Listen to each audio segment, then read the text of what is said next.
We continue to live in strange times. We're unable to do many of the things we normally take for granted. Though our lockdown has gone on long enough that many of us are beginning to find a new tempo to life, new routines that are becoming familiar and settled.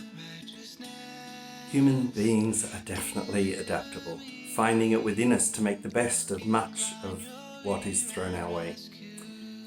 As I watched some of the coverage yesterday or on Friday of VE Day, the resilience of people throughout the wartime years was so evident. They got on and made the best of traumatic and often devastating experiences. They adapted, but they were still affected. They were never the same. I remember one of the older members of one of our congregations in Australia who had suffered in the Japanese prisoner of war camps and had suffered poor health ever since, who wouldn't talk about those times, but had nevertheless a graciousness and kindness of spirit about him. Evident was a resilience that refused to be broken. Today I want to reflect briefly on some verses from Psalm 31. So let me read them to you. Psalm 31, verses 1 to 5, and then 15 and 16. In you, Lord, I have taken refuge. Let me never be put to shame. Deliver me in your righteousness. Turn your ear to me, come quickly to my rescue. Be my rock of refuge, a strong fortress to save me. Since you are my rock and my fortress, for the sake of your name, lead and guide me. Keep me free from the trap that is set for me, for you are my refuge. Into your hands I commit my spirit. Deliver me, Lord, my faithful God. My times are in your hands.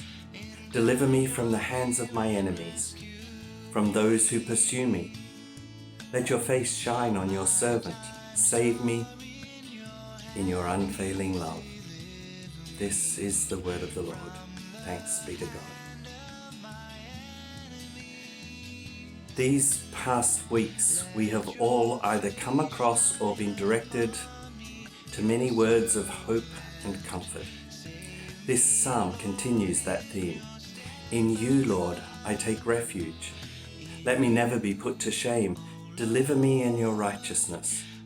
Be my rock of refuge, a strong fortress to save me, for you are my refuge. Sometimes, as we have struggled to come to terms with the changes to our days, our lives, we've tried to fill the new spaces with busyness. We've needed to justify not doing what we would normally do by finding new things to do. For quite a number of years, I've increasingly felt that one of the sins of our age, of this time in history, is busyness. The conviction has grown in me that we have replaced many of the contemplative aspects of being human with activity, productivity, outcome-based thinking.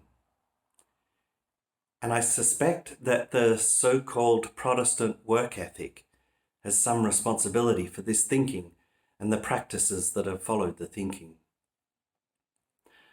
I wonder whether this coronavirus time, devastating though it is for so many people, might also be a time during which we are being challenged to rest in our refuge, to rest in God, because much has been taken away from us, and that is all we have, as it was for the psalmist. The other day I came across a quote from Sherry Turkle. She said, "We fill our days with ongoing connection, denying ourselves time to think and dream." We fill our days with ongoing connection, denying ourselves time to think and dream. Could our enforced isolation be a time where we are beginning or being given time to think and dream? Many years ago, I read a few books about the early desert fathers, men mostly, who left the society of the day and secluded themselves in the desert, in isolated places, became hermits, so they could focus on their relationship with God. Although I'm still not sure it is the solution to the crowded lives we live, it does have its attractiveness. Leaving behind the sometimes overwhelming complexity of demands upon us and our time. Leaving behind the expectations of others and focusing on ourselves and our healthiness and wholeness as individuals.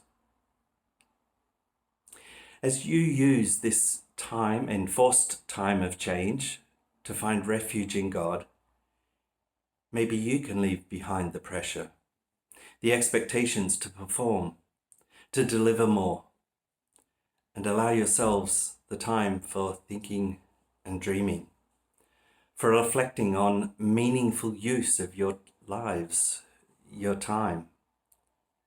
May it be a time when you can get through the guilt of not being busier than you were, or busier than your neighbor is, and think and dream and find new meaning in your life and purpose. And now, may the peace of God enfold us, the love of God uphold us, the wisdom of God control us. Amen.